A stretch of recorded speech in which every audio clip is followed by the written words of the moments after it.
There are no shortage of evil people in this world, but there are some who claim to be right from the dark, fiery depths of hell, and others who claim to either be besties with Mr. Lucifer, or even be him himself. We've got a dark and wild one today as we head to the underworld and cover the top 10 terrifying people who claim to be from hell.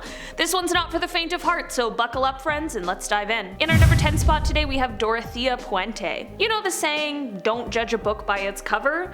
Well, this certainly is a case of that. If you took a glance at Dorothea and knew nothing about her, you'd probably assume she was someone's kind grandma who always had some cookies and a glass of milk waiting, but that could not be any further from the actual truth. She was actually a serial killer, and she decided to prey upon some of the most vulnerable people in our communities, people who were seeking help and assistance. Dorothea operated a large rooming house that was set in a large Victorian home in Sacramento, California. The residents who would often stay there were people who struggled with different substances such as alcohol, people who had been in mental hospitals, and the elderly. All of these people were receiving social security checks, and if they suddenly vanished, she figured no one would ask.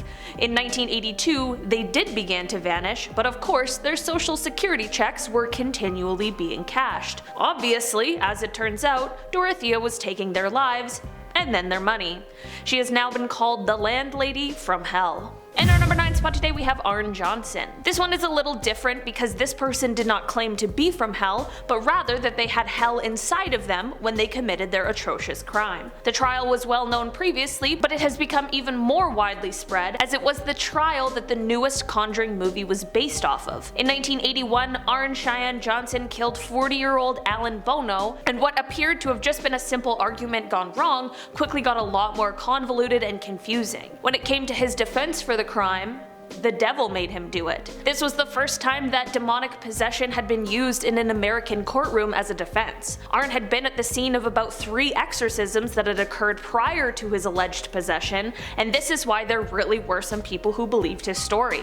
At the end of the day, the jury in the trial decided to convict him of manslaughter. In our number 8 spot today we have H.H. Holmes. I've definitely talked about this guy before in other videos because he is considered America's first serial killer, and he was especially gruesome. H.H. went to medical school, and shortly after finishing he began killing people in order to steal their property. He built himself a huge, horrifying home that he had built to include things like secret passages and trapped doors. There were soundproof rooms, there were doors that only locked from the outside, and then they had gas jets on the inside of the room, and he even had a kiln to cremate the bodies. Not only would he get close to women so that he could take control of their finances and then kill them, but he would also require his employees to take out life insurance policies that named him as the beneficiary. It isn't exactly known how many victims he had, but it's thought to be somewhere over 200. He was sentenced to death when he was finally caught, and it is said that before his execution he famously said, quote,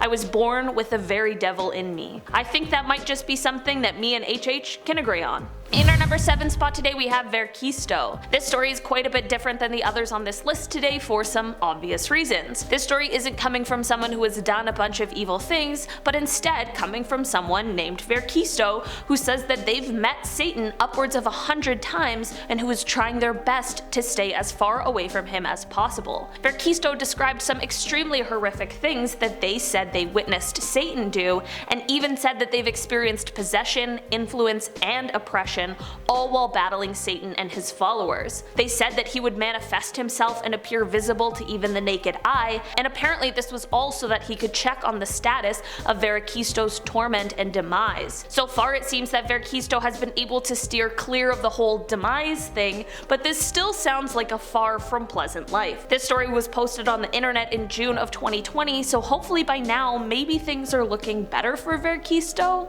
In our number 6 spot today we have Sam Little. Sam Little is well known for being one of the worst serial killers ever. He has confessed to taking the lives of more than 90 people, and while authorities have only been able to definitively connect him to 30, they say they have no reason to doubt the validity of any of his other confessions. Sam was able to continue on his horrible path for so many years because of the fact that he committed these crimes in different states and different counties, which made it way harder for them to be able to connect his crimes to each other. In an interview with an investigator named Sergeant LeBlanc, as they discussed religious beliefs, They spoke about the nature of sin. Sam stated he had no fear of God and said that God made him this way, so why should he ask for forgiveness? He said that God knew everything that he did. He also allegedly told a few select people that he believed that he was the devil. In our number 5 spot today, we have Luis Garavito. Luis gained a nickname from the media of the Beast, and I think that's a great indication of the nature of his atrocious crimes. He is said to be one of the worst serial killers in the entire world, and it is believed that his victim count is up in the 300s range, which is absolutely shocking. He confessed to 147 crimes, and he was found guilty on 139 of those counts, which put his sentence at 1,853 years. But here's the thing.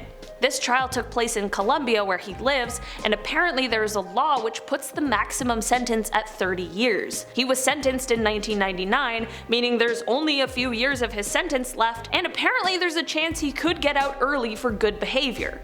According to Luis himself, he committed these crimes because he had made a deal with the devil, and he explained that satanic ritual was involved in all of his crimes. In our number 4 spot today, we have Richard Ramirez. Richard, who is also known as the Night Stalker, was a serial killer who terrorized the streets of Los Angeles in the 1980s. He was known for his MO of invading homes, which left him initially being dubbed as the walk-in killer, but he had another signature that was concerning to many people, especially during the height of the Satanic Panic. Richard was known for leaving behind different satanic messages at the scene of his crimes. Because of his satanic signature, after he left his first pentagram at the scene of a crime, authorities became worried that he was a Charles Manson copycat, but instead he was just his own kind of monster. It is said that he would leave more pentagrams behind while also telling his victims to swear to Satan instead of God. During his court appearances, he would hold up a pentagram, and after pleading not guilty, he said, quote, "Hail Satan." In our number 3 spot today, we have Jeffrey Dahmer. Jeffrey is one of the most well-known serial killers, with his crimes taking place from 1978 to 1991. His crimes are much too brutal and horrifying to detail on this channel, but he is known for taking the lives of 17 different people. At his trial, not only did he plead not guilty, but his attorney had some interesting words for the court. His attorney stated that his bloody pattern had caused him to believe that he was the devil, which was intended to bolster his insanity plea. His attorney said, quote, "He became enamored, overwhelmed, caught up in the character in the horror movie Exorcist 3. The character was Satan because he was the personification of evil." Not only was Jeffrey found to be sane and ended up being sentenced to multiple life sentences in prison, but not too long after his sentence started, he was killed by a fellow inmate. In our number 2 spot today, we have David Berkowitz. Also famously known as the Son of Sam, David is a killer who didn't necessarily claim to be from hell, but placed his crimes on a demon who had taken the shape of the dog that belonged to his neighbors.